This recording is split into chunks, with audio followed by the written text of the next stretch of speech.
Siamo qui col dottor Renzo Tofolo nel suo laboratorio e ci dica lei, dottore.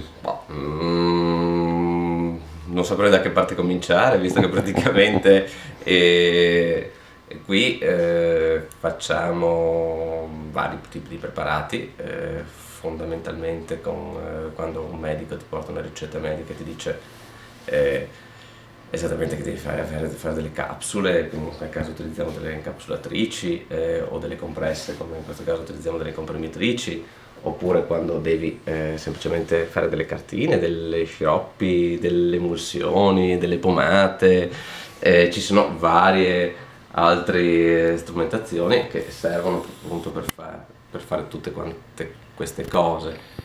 Diciamo però che la cosa che contraddistingue la farmacia è la scelta degli strumenti e la capacità di utilizzarli per riuscire a fare dei prodotti che siano sì fatti su misura, ma che rispecchino determinati standard qualitativi che si avvicinano a quelli dell'industria.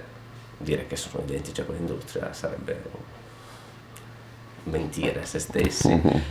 Però c'è da dire che per quanto non utilizziamo gli stessi strumenti di verifica che utilizza l'industria, facciamo delle verifiche tali che ci permettono di ottenere un risultato qualitativo che è sovrapponibile a quello dell'industria stessa. Spesso e volentieri facciamo delle verifiche con degli enti accreditati per vedere che gli standard da farmacopea o da norme di buona preparazione siano rispettati. Che senso ha nel 2015 avere un laboratorio di preparazione di medicine, di preparati, quello che rispetto al prodotto che si trova industriale? Allora, economico poco, cioè nel senso che sicuramente un laboratorio per le competenze che uno deve riversarci, per il tempo che deve perderci, per le formazioni che deve fare, per la scelta di collaboratori che abbiano le giuste competenze, è sicuramente dispendioso.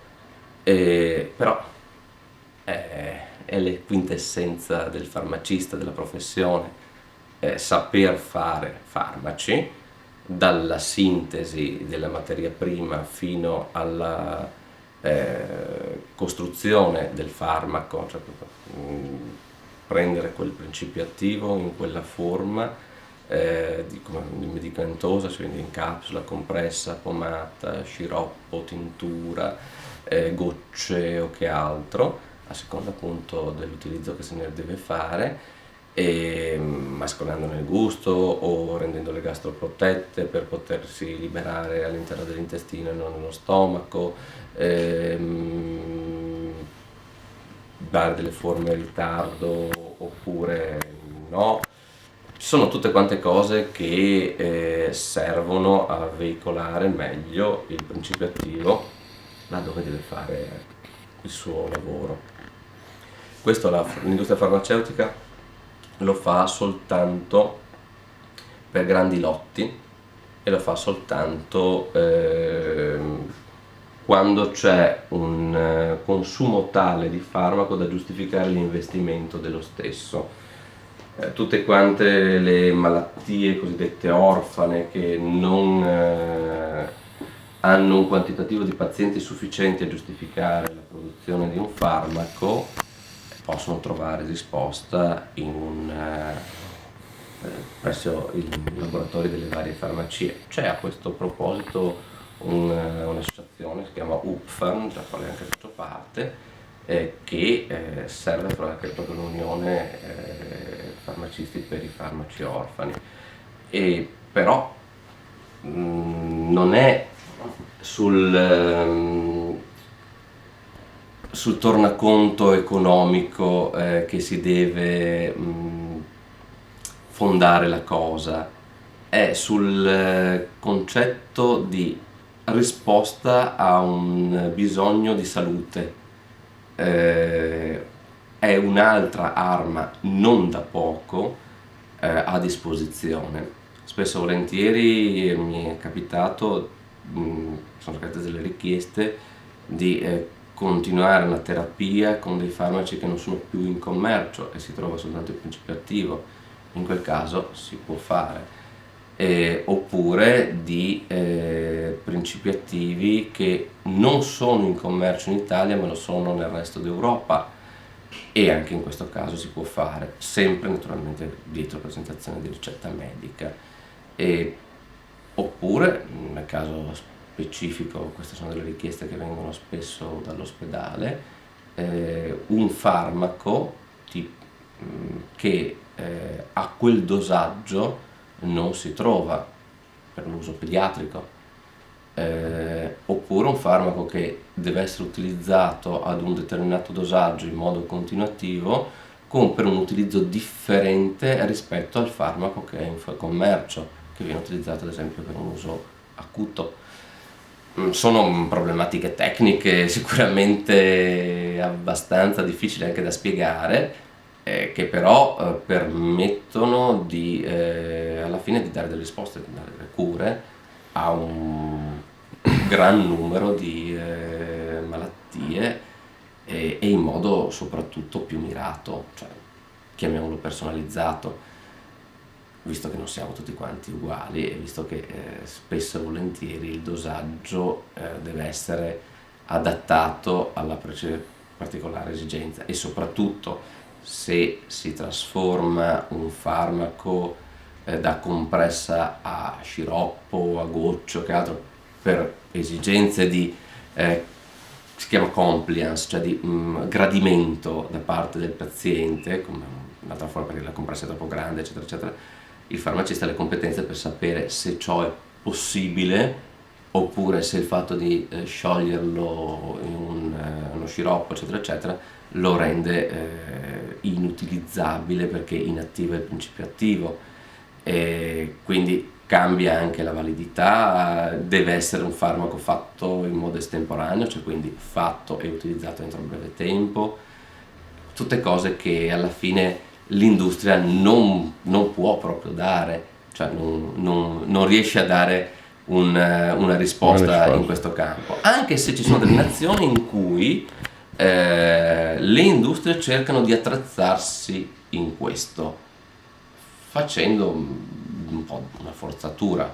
Questo è ancora, almeno in Italia, fin quando ce lo permetteranno, il campo d'applicazione del farmacista preparatore, del farmacista che lei sappia, ci sono molti di questi laboratori in Italia, si possono quantificare? Guardi,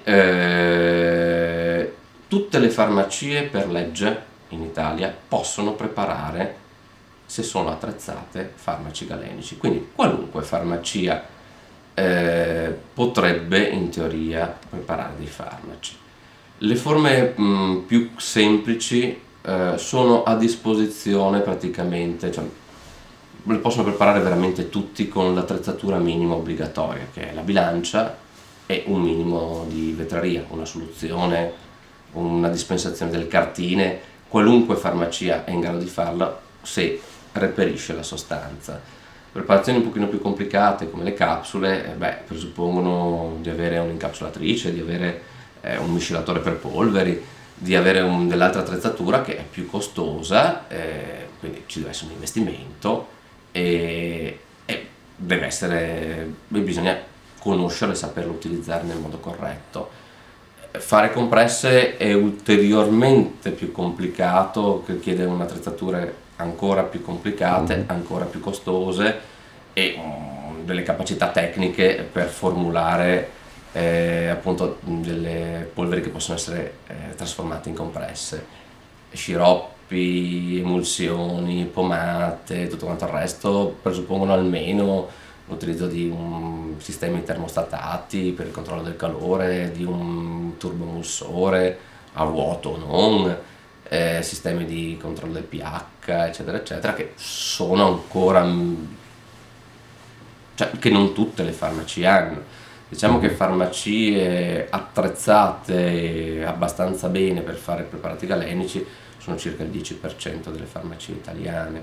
Veramente attrezzate per fare preparati ad alto livello, no, ancora meno, ma proprio perché l'investimento economico è molto alto e sinceramente soltanto se c'è una farmacia ogni 100 più o meno, questo investimento è parzialmente ripagato, se no è proprio un buco nell'acqua. Sì, quindi, oltre al fatto che oltre ad essere costoso come investimento, è costoso come formazione e è costoso anche come tempo impiegato. Poi, però,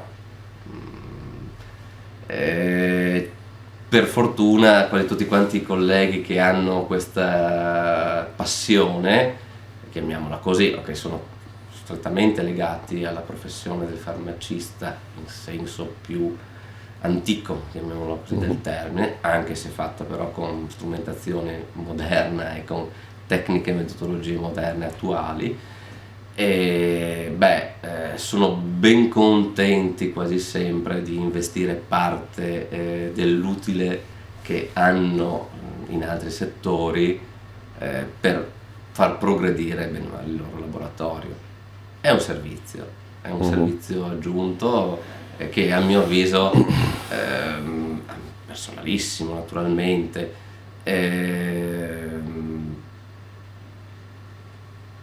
è più importante di altri servizi che vedo proposti nelle nostre farmacie.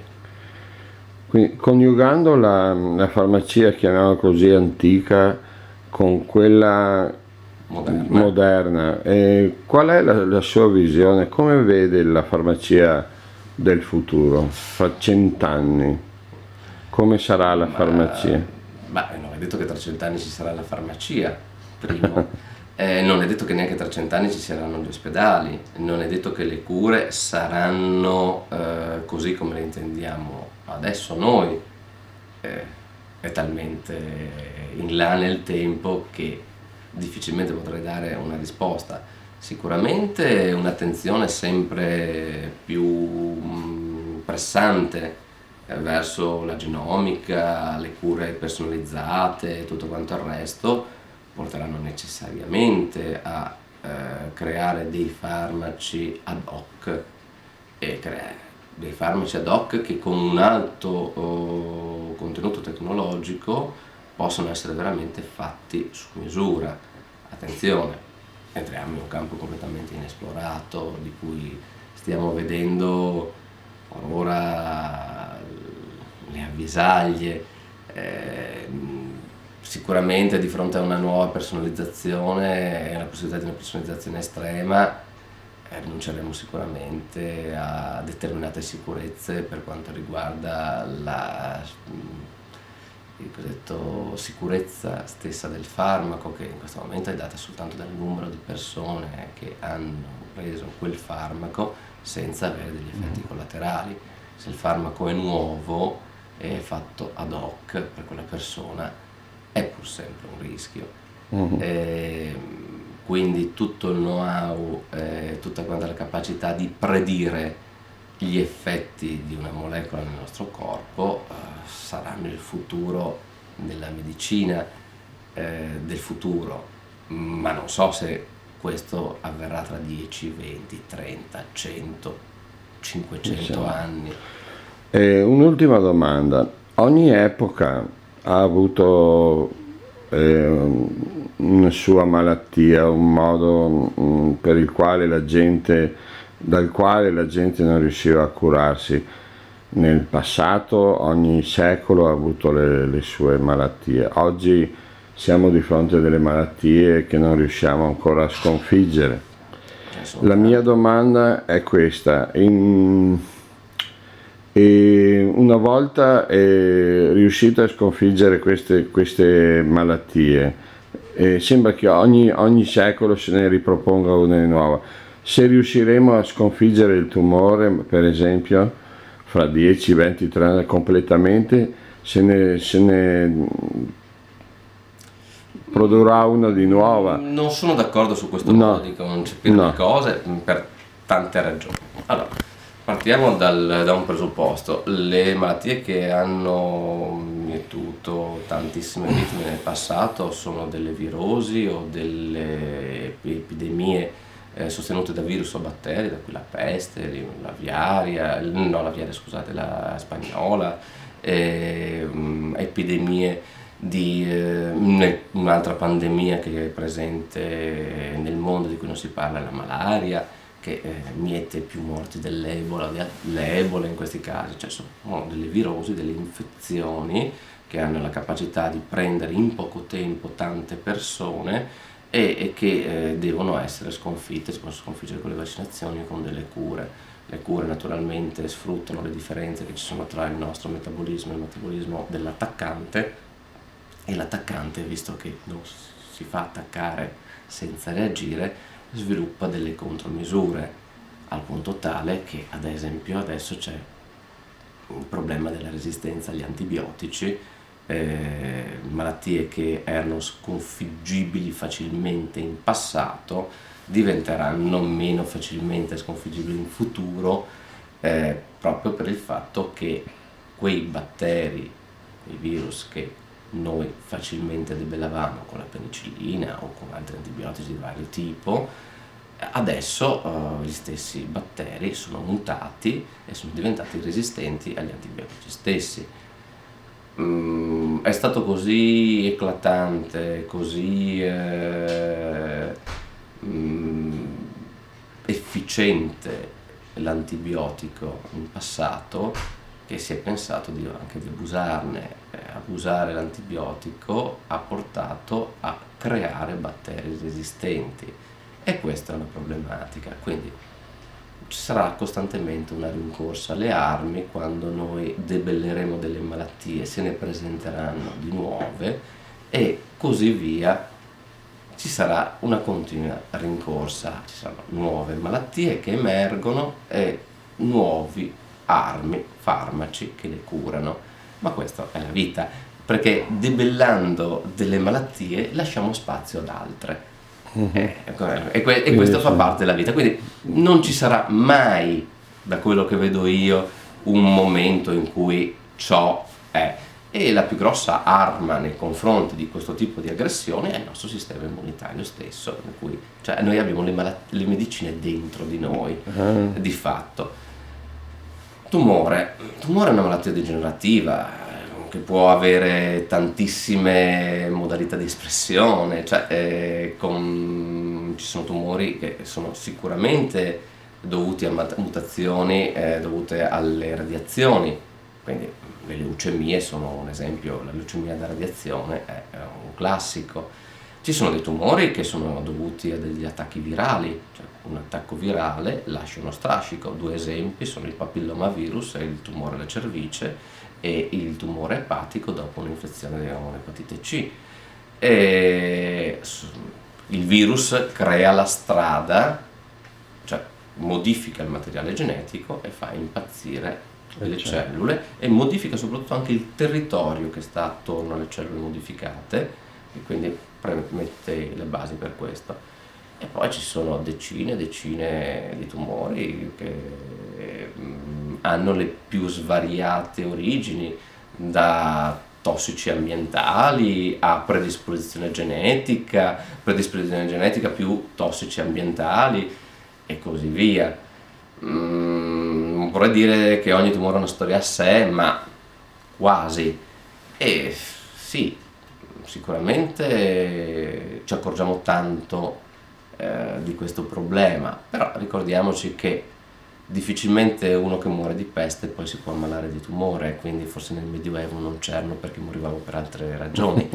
E altrettanto ricordiamoci che al tempo dei Romani l'età media era di 30 anni perché si moriva di gladio, cioè nel senso che ti facevano fuori durante le battaglie e così via, quindi non è sempre così, non è detto che il passato fosse così bucolico E così, se penso soltanto a 150 anni fa, come veniva curata la sifilide, mi vengono i brividi lungo la schiena, o subire un'operazione già 100 anni fa, beh, non era sicuramente una passeggiata.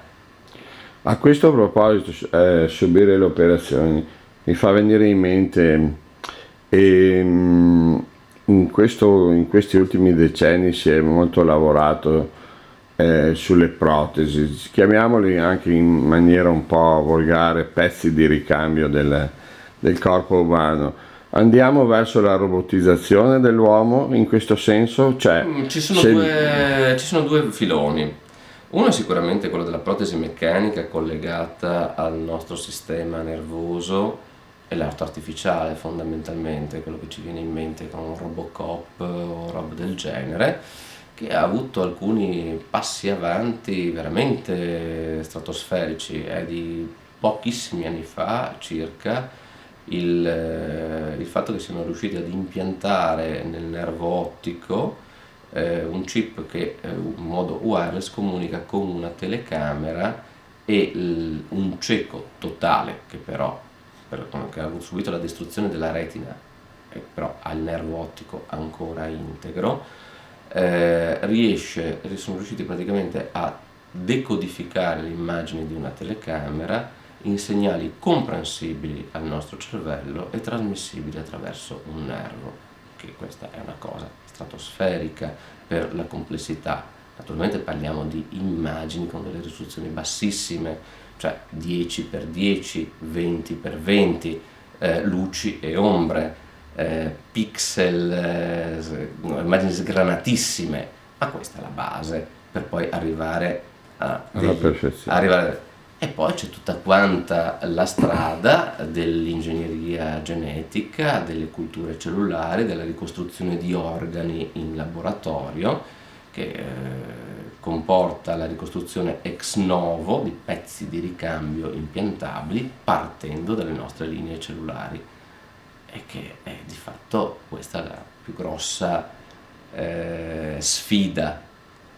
Ricordiamoci che però perché questo sia disponibile per tutti, probabilmente dovremmo cambiare completamente la nostra concezione economica e sociale, perché fare organi di ricambio ad hoc per delle persone è un processo estremamente costoso che se lasciato alle logiche di mercato permetterà solamente alla popolazione più ricca di riuscire probabilmente a ottenere questo, e siamo ancora abbastanza lontani da ottenere questo, anche se la pelle artificiale ottenuta da culture di fibroblasti umani da donatore è già una realtà e in alcune strutture estremamente avanzate, cioè in poche parole i grandi ostionati riescono a ricostruire parti abbastanza ampie di pelle per permettere appunto di entrare vita. Ricordo che al di sopra di una determinata lesione della nostra pelle, quindi in percentuale, c'è la morte. Non possiamo vivere senza pelli. Bene dottore, la ringrazio della sua esposizione, è stata molto interessante e alla prossima. Grazie. Grazie.